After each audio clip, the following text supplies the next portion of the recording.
Deep in the forests of Oregon, there's a place locals call the Silent Woods, a stretch of old pines where even the wind refuses to breathe.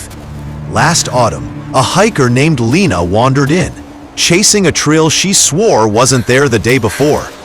At first, she thought the silence was peaceful, until she noticed her shadow wasn't moving with her. Every step she took, her shadow stayed still.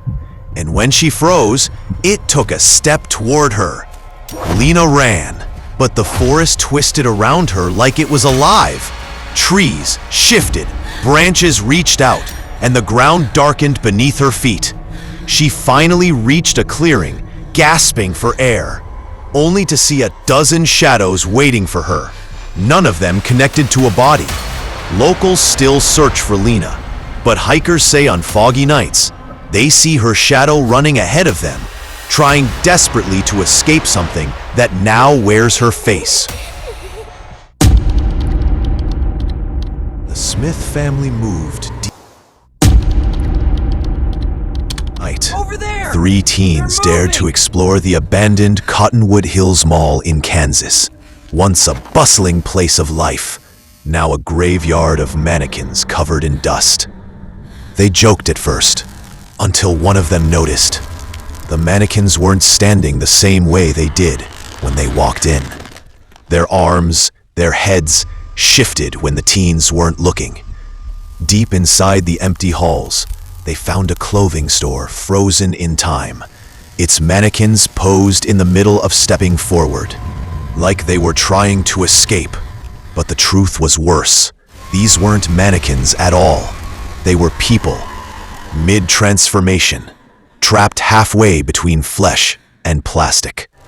And the teens realized the mannequins were turning their faces toward them, inch by inch, their glassy eyes beginning to blink. One teen screamed as his hand began to stiffen.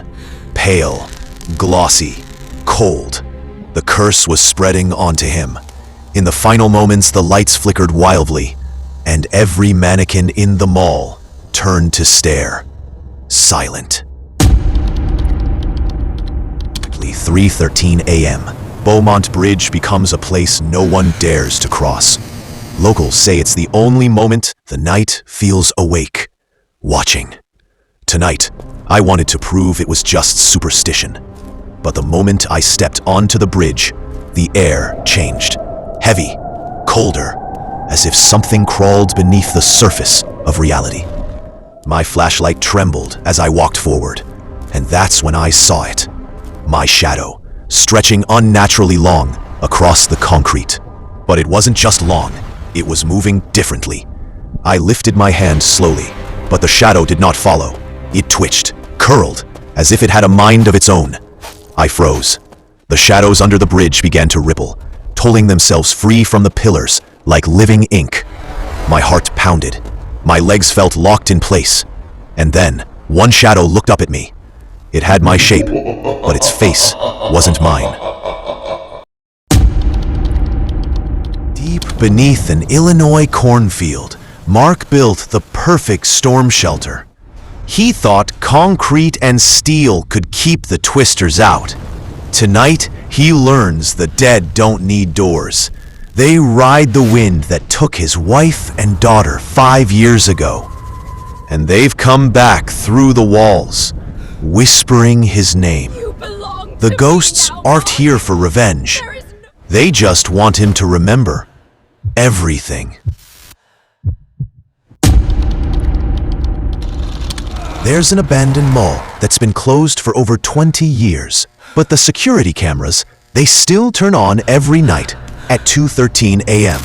At first, guards thought it was a glitch, until they noticed the shapes. Small silhouettes running through the hallways, playing tag, laughing without sound. These weren't children. Their bodies were distorted, blurred, as if the cameras couldn't fully capture them.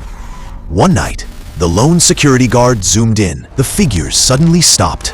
Every shape slowly turned toward the camera, though none had a face. Then the power shut off. When the screens returned, a new shadow stood inches from the lens, taller, sharper, as if it had finally noticed someone watching.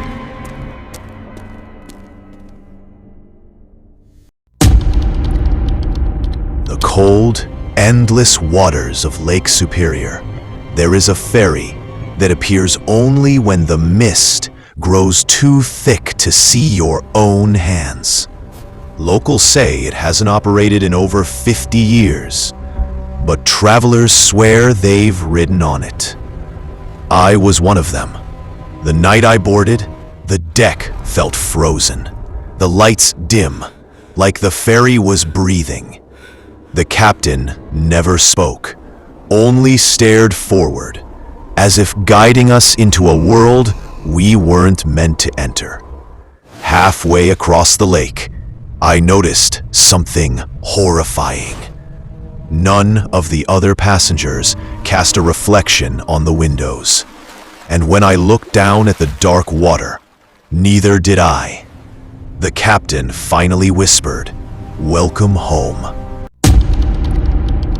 I was driving alone through the Arizona desert when my tank hit empty. The only light for miles was a dusty old gas station buzzing like it was breathing.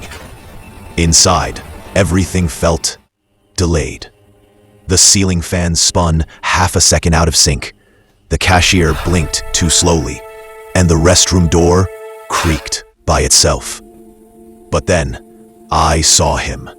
A man walked out of the restroom. A man who looked exactly like me.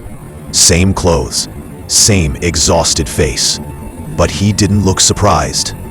He just stared, like he'd been waiting. He walked past me, brushing my shoulder, ice cold. The cashier didn't even look up. I forced myself toward the restroom, every step heavier than the last. And as my hand touched the doorknob, I heard breathing inside, my own breathing. The door swung open on its own, and I saw a shadow shaped exactly like me. I was driving alone on Route 77 just past midnight. The desert wind scraped against my car like it carried voices.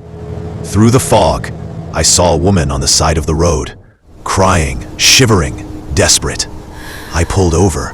She climbed into the passenger seat without a word. Her clothes were torn, her eyes hollow, like she'd been running for miles. After a long silence, she whispered, "Thank you, but whatever you do, don't look in the rearview mirror."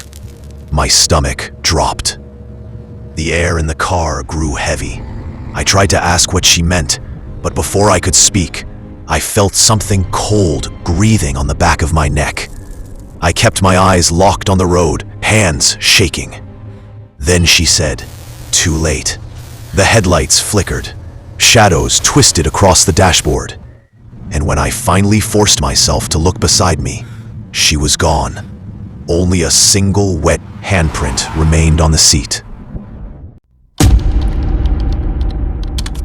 At midnight, Redstone football field lit up on its own, even though its power has been dead for years. I walked in as a paranormal archivist, expecting bad wiring, but when the floodlights snapped on, the air turned ice cold, like something invisible had just taken a breath. The bleachers groaned, bending under unseen weight. Shadow figures appeared in the seats, silently, watching me. Then the scoreboard flickered to life, showing a game that never existed. A whistle echoed, sharp, metallic, not human. A full ghost team materialized, cracked helmets, hollow faces, all staring at me. A football dropped at my feet. They wanted me to play. When I stepped back, the floodlights shook violently, like they were angry. The shadows sprinted toward me, limbs twisting, bones snapping. I ran as an invisible crowd roared all around me.